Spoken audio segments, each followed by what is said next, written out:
Now let's do a stop from 100 and see what the brake and tyre package is like. Ooh. Like a violent shudder on that front there. That was not very nice. How quick does it go in reverse? Here we go. The acceleration in reverse like rips your face off. G'day, I'm Paul. Haval H6 GT. We reviewed it a little while back and I thought it's a fun little car. It's got a raspy exhaust note and a bit of fun to drive as well. Well, now we have this in Australia. This is the H6 GT, but it's the plug-in hybrid. And we're talking about 0 to 100, well, claimed 0 to 100 time of under 5 seconds, which is pretty impressive. So this is a step up in price over the regular internal combustion version, but it is still priced at under $55,000 drive away, which I think is pretty good value for money for what you're getting. And I'll run you through those specs pretty soon. Today we're going to do a detailed review of this. So if you do want to skip ahead to other parts of this video, you can use the time codes that are on the screen, or if you're on YouTube, you can scroll down and use the chapters below. Now let's talk about design, and I love this color they've fitted to this particular car. It just looks very stylish and high-end on the road. When you see these, like if you didn't know what this was, you would assume this was some European car. It is just a very good-looking vehicle that doesn't have some of those funny styling elements you see in other products from China, like the GWM Aura. I just think it's a bit of an awkward-looking car, whereas this actually looks pretty good. So full LED headlights, fog lights down here. You've got this faux carbon down the bottom that is continued inside the cabin as well. Around the side here, you've got a set of alloy wheels with a piano black finish on 19-inch alloys and Michelin Primacy tyres. So should be pretty decent for this. It is wet today, unfortunately, and like this, our ride and handling track is literally like ice. Sean was skating on it before, and I'll be interested to see how that goes. And then you've got wheel arch guards there as well. This is an all-wheel drive by virtue of the fact that it is the plug-in hybrid variant, but doesn't have a traditional drive line running down the center of the car, so I'll be curious to see how that interacts, because sometimes with these systems, they just plumb a heap of torque on the front axle and it just gets a bit unruly. So we'll see what that's like. Indicator and camera built into the wing mirror there. You've got this side arch that runs down the side here with this sort of canard style thing for aero. Seen something similar fitted to the Jolyon as well as just a styling thing. I don't know that it actually does anything. Privacy glass, roof rails, you've got a glass sunroof there as well. Have a look at this spoiler. That is pretty fancy. So a bit of downforce on the rear, and then come around to the back with me. Around the back, full LED taillights, Toyota, you could learn something from that. GWM badge, all blacked out there with PHEV and then H6 GT over here, and another boot lip spoiler as well. The H6 GT also has that cut-off profile. It's not a full sort of SUV like the regular H6, it sort of has that sportier back to it. So let me know what you reckon about the pricing in the comment section below. What do you think about the design as well? Do you think it looks good? Let me know your thoughts down there. So we're inside the H6. This is what the key looks like. You've got panic, lock, boot, unlock, and then Haval on the back there. It is a proximity sensing key, so you can leave that in your pocket. Once you're inside, you've got a push button start just over here. So in terms of presentation of the interior, it looks really nice to me for that sort of price bracket around the sort of mid $50,000 mark. I don't know, it just looks and feels really nice. So you're paying for battery tech here, really. I mean, it's an enormous battery to have in a car like this. So that's where all the money's getting sunk into it, but it still feels quite nice inside the cabin as well. One thing I don't love, and I'll talk about this a bit more when we go for a drive, is just the feel of the steering wheel while you're driving, but I'll go into a bit more detail on that later on. In terms of your touch points, you've got like this sort of faux Alcantara material here in the center and on the seats as well. Nice and soft to the touch, soft on the doors as well. How soft is it? Well, we've got our durometer. We've tested the main surfaces in this cabin. If you do want to see how this car compares to others that we've tested before, there's a link in the description below. Build quality. This all feels really nice and solid. Do you own one of these? What's it been like in terms of build quality? This is what the door slam sounds like. Now let's talk about infotainment. So you have a 12.3-inch infotainment display, 10.25-inch display ahead of the driver. The infotainment isn't too bad. When we were at the Shanghai Motor Show last week or the week before, they call it Coffee. Intelligence is their sort of AI system for their interiors. There's a new version of that coming that debuts a new infotainment system. So this sort of works perfectly fine, but yeah, it'll be nice to see what the updated version of that comes like. So you've got all your sort of main pillars there, but then you can swipe down from the top there to access your shortcuts and also assign different shortcuts as well, which is pretty good. AM, FM radio with an 8-speaker sound system. Sound system's fine, so nothing too crazy. It does have this voice recognition feature, so you can basically ask the car to do all sorts of things like turning the heater up and down, heated seats on. So handy feature to have, and it's good that it's there because aside from these buttons down here, everything is operated through this screen. And if you're in CarPlay, for example, it's got wired Apple CarPlay, it's sort of, you can't really do anything, and then you've got to go all the way back to the main screen to then access the car's functions. So a little bit frustrating that they have that. I think I would prefer to just have some buttons that get you back to that main screen a little bit faster if you are inside your smartphone mirroring. Then ahead of the driver, the display kind of gives you a variety of information in here because it's a plug-in hybrid. You've got battery details, you've got the regen status, so there's a fair bit of sort of information to work with there, and a head-up display as well, which is a nice little feature to have. So in terms of parking, you've got front and rear parking sensors and a 360 camera. I'll show you what that looks like in terms of quality. So there it is there. The quality is actually pretty good, and then you've got a number of different angles to pick from there as well. So actually, the quality is okay. There's some parts of that don't look great. You've got the saved reversing assistant as well if you go down like a narrow one-way street. Car wash view, semi-autonomous parking as well. Fair bit of stuff there to play with. And this is what the horn sounds like. Let's chat practicality and connectivity. So you've got wireless phone charger up the top here. You have one USB-A port down that side. You've got another USB-A port on this side and a 12-volt outlet. You do have USB up the top there for a dash cam as well. Sunny's holder up here. You've got ample storage in the center with a quite reasonably sized center console there too. Let's look at the glove box. Glove box is pretty reasonably sized as well, so not bad in terms of storage here. Then on the comfort front, you've got dual zone automatic climate control. You also have heated and cooled seats as well for the front row. In terms of the seat comfort, yeah, look, the seats are okay. It's just, yeah, again, I'll go over this when we go driving, but I just can't find a comfortable position because you can lift the back of the seat electrically, can't lift the front. Move the backrest, you have lumbar adjustment as well, and your passenger is electrically adjustable too, but I don't know, I just can't find a comfortable steering position and seating position, and steering offers both tilt and reach adjustment. And on our reach test, all that stuff is easy to reach while you're driving. So second row, have a look at this. Decent amount of knee room. That's with my seat pretty far back. Toe room is excellent, headroom is really good as well. There's no compromise here in terms of space inside the cabin, even with a 35 odd kilowatt hour battery. So they've actually done really well with that. A lot of electric cars, because the batteries are so large and they sit under the floor, you basically have no toe room, whereas this is quite a good setup there in terms of space, and almost a flat load floor there as well. Air vents here, 2 USB ports as well. You've got center armrest here with a pair of cup holders there too. I think it's just a nice place to be seated. Window, does it go all the way down? Let's find out. So it's auto up and down. Oh, so close.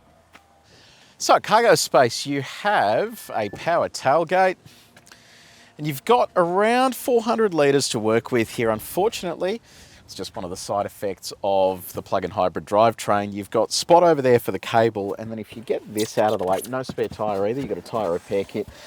This is where your inverter is, so a bit of storage space is taken up by this little guy as well. So it's not the end of the world, but you just don't get the same sort of space that you would if this was the non-plug-in hybrid. And then in terms of putting the suitcase in there, you still have a bit of space to work around with, but just not an enormous amount. And you can expand the space a bit by dropping the second row out of the way, and that gives you over 1,000 litres to work with. Now, before we go for a drive, let's talk about battery and charging. So you have a battery that is almost 40 kilowatt hours in capacity, which is huge for a plug-in hybrid, but in a vehicle this shape as well, it means you're getting just under 200 kilometres worth of driving range on the fairly lenient NEDC cycle. But if you do translate that to real world conditions, it's over 100 kilometres of real world driving, which is pretty good. AC charging, single phase, and then DC charging up to around 50 kilowatts. So it's going to mean that you can actually charge this fairly quickly if you are on an outdoor fast charger. So very impressive specs there. The battery chemistry is NCM as well. Okay, we've just hit the road in the Haval H6 GT plug-in hybrid. Now, this is a fascinating setup because they kind of do away with traditional all-wheel drive systems in a vehicle like this by putting an internal combustion engine up the front. It's a 1.5 litre turbocharged 4-cylinder petrol. It alone makes around 110 kilowatts of power, so it's not an enormous engine. And then that engine mates to 3 electric motors, so 2 on the front axle, 1 on the rear, that make around 135 kilowatts of power. So that gives you a combined system output of over 300 kilowatts of power and almost 800 newton meters of torque. And from behind the wheel, you give it a punch and it really does sort of shove you back in the seat. So yeah, it is really impressive in terms of the pick up and go. It's lag free, like you sort of just get stuck into it and it's ready to go immediately. It's not one of those systems where you got to wait for stuff to happen. It really just gets up and moves. So from that point of view, they've done a really good job with this. Now, in terms of combined fuel economy, I'll just kind of ignore the figures that they offer up because ultimately the combined fuel economy really relies on the battery being full and you doing a specific cycle in a plug-in hybrid, whereas the actual economy that we're getting here is around just over 6 litres per 100 Ks, and that includes the battery being exhausted and the vehicle running, and that is a pretty realistic scenario if you are doing longer distance drives. And you've got to keep in mind as well that this is capable of doing over 100 kilometres with just the battery system alone, and then if you combine that with the internal combustion engine, it can do around 1,000 kilometres, which is a lot of range for a vehicle this size. So it is pretty impressive from that front. The other fascinating thing with this package as well, I've seen this used on other GWM products, is that it uses a 2-speed hybrid transmission. And in those other products, it doesn't really work that well, but here it actually works really well. If I stay in that, it sort of grabs the next gear, but it keeps propelling you. It doesn't really sort of pause. So they have fixed that issue where you got to just wait until it grabs the next gear and does anything. So from that point of view, I think they've done a decent job with that transmission. And once you sort a transmission like that out, it just makes this feel like an electric car. Like there is no noticeable transition between the internal combustion engine and the electric system. So from that point of view, it's good. You can also change the way that the hybrid system actually interacts. So what you can do is lock it into EV mode. When it is in EV mode, it's just using the battery system, and it gives you really decent response. Like I'm sort of almost full throttle there. It's pinning me back in the seat really nicely. It doesn't kick the internal combustion engine on, and it just stays in electric mode.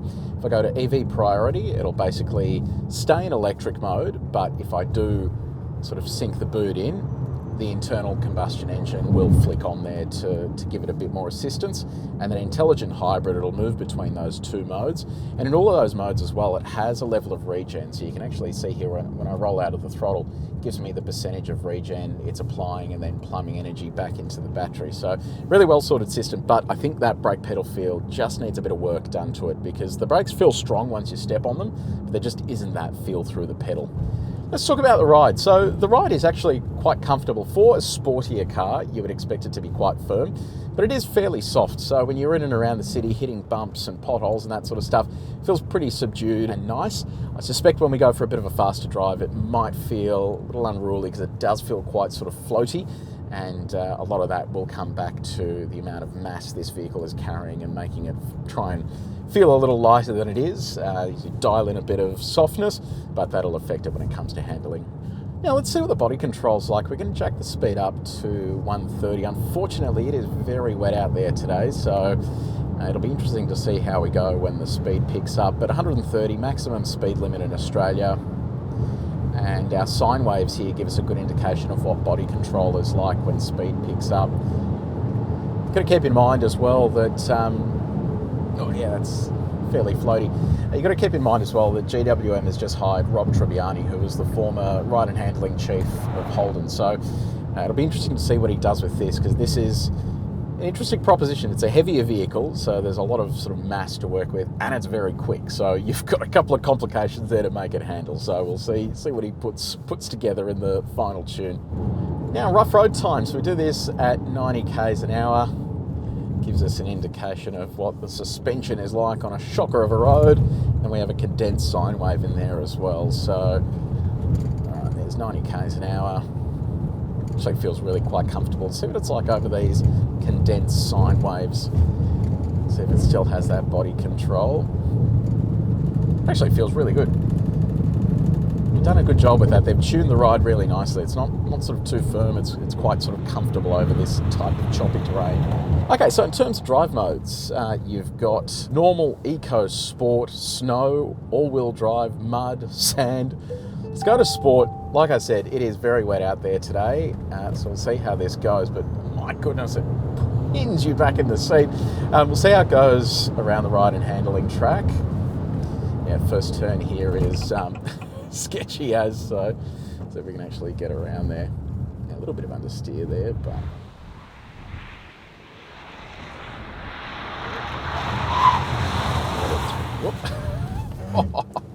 yeah, it's probably just a little bit sketchy for faster driving. What I did notice there though is that, yeah, and there it goes again. It goes straight to understeer here in the wet when you apply the throttle, because it's unleashing all of that torque on the front axle before it makes the rear axle do anything. So I think this is obviously the worst of the conditions for this car in terms of, you know, the road surface, but it is exhibiting one of the flaws there, that it isn't tuned very well, and it just ends up being very twitchy out of these corners. Brake pedal feel also isn't very good. It's just quite numb, doesn't have a great deal of feedback. So yeah, I think there's probably a bit of tuning work to be done here. So if you just plow on the throttle there, it doesn't really manage that wheel slip. The biggest issue as well is that in a vehicle like this that has those electric motors that sort of flare up really quickly, by the time it spins up, like here on the back straight, if I just sort of stay in this, it is moving along at a really impressive pace. But yeah, one of the biggest issues here is that once the motor spins up really fast, by the time it realizes it is spinning up really fast and you let off the throttle, it still has a lot of momentum going, and it takes a little while for it to slow back down. So I think the tuning work that needs to be done here is around the way that it deploys that torque when you do jump on the throttle.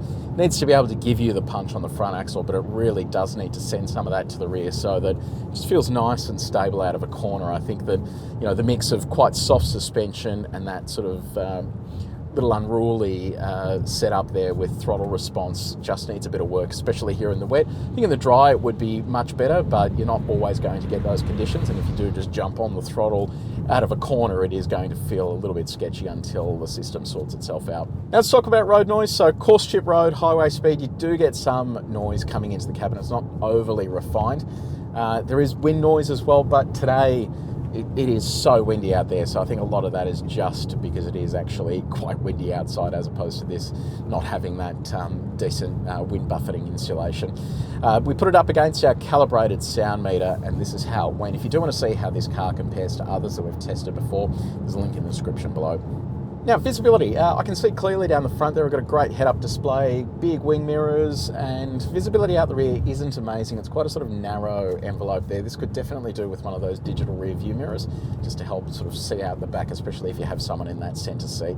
One thing I'm just really struggling to gel with here is this seating position. I can't lift the front of the seat, and as a result of that, I kind of feel like I'm sort of sliding out of the seat. And this steering wheel just sits on a bit of an angle like that, so you just constantly have it digging into your palms here.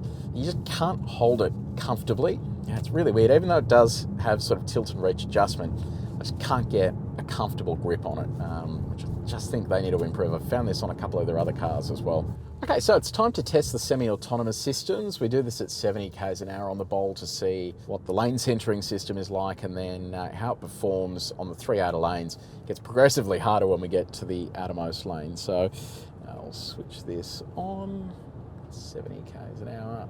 Okay, lane centering is active. So doing a reasonable job in this first lane. It is veering a little bit to the left there. We'll jump over to the next lane. Steering wheel is green. Same thing, it really is just getting a little close for comfort to that left-hand side. Right, jump up all the way to the top. see how it goes up here. All right, waiting for that to activate. Doesn't look like it'll activate up here. Okay, so first two lanes, it was okay, but not amazing. And I think if I was driving next to a truck or something, I'd probably disable it because I wouldn't have been confident in it actually sort of holding itself well enough within the lane. Okay, time to do a little bit of performance testing. So the claim is 0 to 100 in 4.9, so we'll test that out today. We'll go all the way through to 120. Just a reminder, it is wet out there, unfortunately. I will switch off stability control just in case we get some wheels slip off the line there. Turn that off. Pop this into sport mode. Has launch control, which is pretty cool. So just brake and throttle. It'll come up with a message there, and then we'll see how we go. So.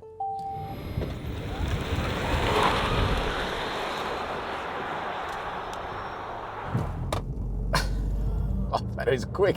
It was sitting up like that, waiting for us. That's unreal. Okay. There's 120. Actually felt really good. All right. Okie dokie. So 0 to 100, 5.18 seconds. There was a little bit of wheel slip off the line there, so I think it would easily achieve 4.9 on a dry road. 80 to 120, 3.44 seconds. That's really impressive as well. It just means that it has that mid-range to get up and move. So yeah, very impressed with that. Now let's do a stop from 100 and see what the brake and tyre package is like. A little bit damp still, so we'll see how this goes. Go. Like a violent shudder on that front there. That was not very nice. So that is 2.89 seconds, 38.98 meters. We'll do one more stop just to see what was going on there. That was a little bit strange. So we'll go give that one more crack. Just did that again. So I think what's happening there, basically. And you see this happen when an electric motor is spinning up really quickly and the traction control bites. You just get this shunt through the drive line as it sort of stops it spinning up. I think what's happening there is as you go from throttle to brake, it goes into regen briefly. So you're then applying a load to that electric motor. But then when you hit the brakes, it's then basically stopping that electric motor suddenly as well. So yeah, it stops well, like that stopping distance is good, but it just doesn't feel all that reassuring from behind the wheel. So yeah, if you want to see how this car compares to others that we've tested before, there's a link in the description below that'll take you to our database of numbers and you can see how they all perform up against each other. Now, how quick does it go in reverse? Here we go. The acceleration in reverse like rips your face off, but top speed of 45 kilometers an hour. So the Haval H6 plug-in hybrid, what do we think? Look, I actually think it's a heap of fun. It gives you like ridiculous acceleration in a straight line. It's just the handling dynamics that need to be sorted, and that's going to be a mixture of the ride and the handling component, but it's also going to be a mixture of the way they deliver torque to the electric motors. I think that just needs to be refined a little bit because in the wet here, as we discovered today, it's just a bit of a handful, and I don't think people really need that. So it is incredible value for money, gives you lots of driving range and the ability to drive without having to switch the engine on if you're just doing shorter distances to and from work and stuff. So from that point of view, it's all good. Just needs a bit of work there. So let me know what you reckon in the comments section below. Have you bought one of these? What's it like? Are you enjoying it, or do you just have the normal GT? I'm keen for your feedback. Now, if you did enjoy the video, please make sure you like it and you share it with your mates. And if you haven't done so already, subscribe to the channel. But until next time, see you later.